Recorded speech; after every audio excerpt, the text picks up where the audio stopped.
Hello, everyone. This is Don McAnally. I'm a healthcare management advisor with Raymond in Saginaw, Michigan. I have joining me today Carmel Roberts. Carmel is the administrator for Valley OB-GYN in Saginaw, and we're going to talk a little bit today about telehealth and the things you need to know really before you pick up the phone and you get involved in telehealth. So Carmel, thanks a lot for joining us today on this discussion. Be really interested to hear your thoughts and what practitioners really need to know before they get going in telehealth. I know you've had some great success within your practice implementing some of the principles of telehealth as they're really being developed right now as we go. So thanks, Carmel, for joining us again. Thank you, Don. It's always a pleasure to speak with you. I appreciate it. So today we're talking about telehealth and things that you can do in your practice or just considerations to optimize telehealth. I think had we been having this podcast or discussion in 2019, the things on my list would have looked very different. But in the post-COVID or still sort of the COVID era, telehealth was forced front and center in many practices. Ours at Valley OB-GYN, we started with telehealth in 2017. So we had a bit of a head start on 2020 or COVID, but I wouldn't say that it was as widely adopted or that our providers were as comfortable or excited about it as they are now. It's much easier for us to have the flexibility within our schedule to convert an in-person visit to a telehealth visit in our workflows than it was before the pandemic. So I definitely think that's an advantage.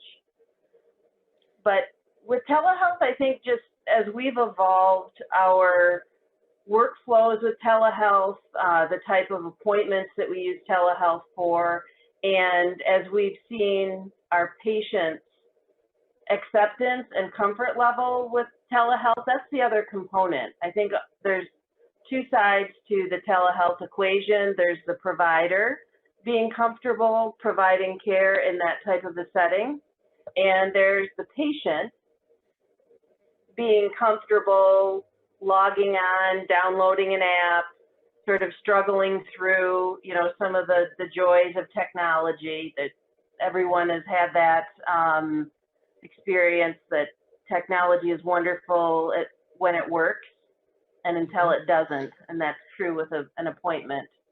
Hey, Carmel, how do you find, it's got to be a unique environment from the patient's perspective. There are going to be some patients that are much more technologically savvy, those that have this ability in their own home, I suppose, where they're on the other end of the screen for the telehealth visit or the other end of their phone. What have your providers seen with that? Have they seen, acceptance by the patient, reluctance? What's your thoughts on that? So we took the step early on, so pre-COVID, when we started out in the telehealth doing it, because everyone's got a lot of apps on their phone. I shouldn't say everyone, but I do. I've got like 4 pages of stuff. And if you've got kids, you're probably, north of 4 pages on your phone. So what we did is we developed with our telehealth vendor a co-branded app. It's Valley Video Visits. It's got our lotus flower, which is our service mark icon, and that really helps. We have it on our website so that they can download it. Then they know that that telehealth visit is with us and not with a hospital or, some other medical system that they might be receiving care with, because there's not a universal telehealth platform that all healthcare providers use. That, I think, has helped us quite a bit. It's easy for patients. If we say you just need to download Valley Video Visits, then there's no confusion of which app they're logging onto or what they need to remember to download. Hey, Carmel, we're all worried about HIPAA violations, right? And in today's day and age with technology, it doesn't seem a day goes by that, someone's not hacked or something like that. I mean, that's got to be a concern. That's got to be something that you're probably worried about as an administrator. How are we really keeping these lines, this data secured? so that, we're not having any malware or something bad going on. That had to be something that was a big concern, huh? Absolutely. I think that that was something that we had to take a very close look at when we were choosing our telehealth vendor to begin with. You want to make sure that when you establish the connection, that it is an end-to-end encrypted connection.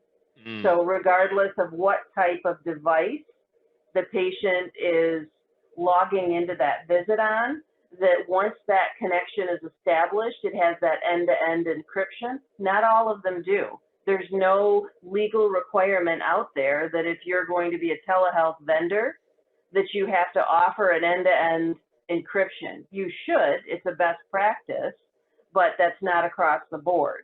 So for example, I know that some providers were using Zoom. Zoom is not an end-to-end encrypted. It's not considered HIPAA compliant. Hmm. That is a very big, it can be. Early on, I'm not sure if Zoom, I wouldn't want to speak to that, but I know early on Zoom was getting hacked with some school connections. So people, they figured that out. So that is a big concern. So making sure that your vendor has that end-to-end encryption, number one.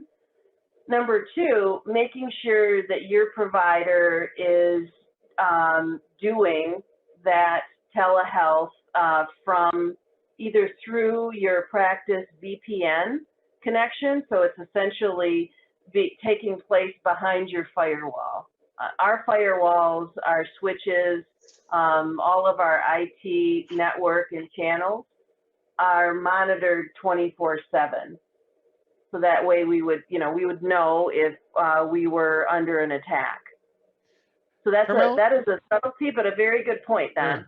Is this something when you dive into it that you have to get with your malpractice carrier on? Is there any additional risks that you can think the practice has? I'm sitting here thinking, I wonder what happens if a patient is recording the visit or something like that. We all know that when you record something, you can take little snippets out of it and perhaps maybe use it and misconstrue it. Kind of like when you hear a candidate who says something and then it's taken completely out of context and used against you.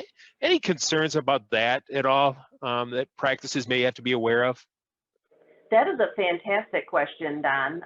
There are two forms or two areas where you could probably seek coverage for your practice, either through your malpractice carrier.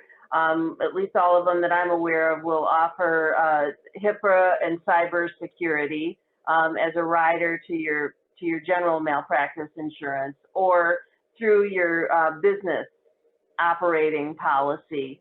Most of them, if they're providing it to a healthcare facility, will also offer a similar type of coverage. So it's a good conversation to have. I think there's a lot of complexity to that evaluation, probably beyond the scope of a shorter podcast, but also making sure that your contractual liability with whomever it is, if you use an outside IT vendor like we do that's monitoring all of our connections, that you understand, where our liability for that stops and where theirs starts. That's usually how that analysis works. But the other point you raised, which is a very good one, in Michigan itself, there's no law on the books, there's no Michigan statute that prevents a patient from recording a visit. Now, as a practice or as a private facility, you can, if they're going to be able to record other patients without their consent, you can stop that. But the eavesdropping statutes and some of the others that would govern that type of thing don't expressly prohibit patients from recording, like if they were on a Zoom call, that type of thing, recording a visit. So that's a little bit of a different topic than just telehealth, but certainly those privacy concerns in a digital setting are different, and ones that, as you correctly point out, should not be overlooked if you're going to really implement this on a larger scale in your practice. Hey, Carmel, one last thing that I guess I'd like to get some thoughts on. We talked earlier about providers accepting this new platform, just a change in the delivery of care. And certainly there are, within an OB/GYN clinic, there are certain, patient visits that can be done via telehealth, and obviously other ones that can't be done telehealth.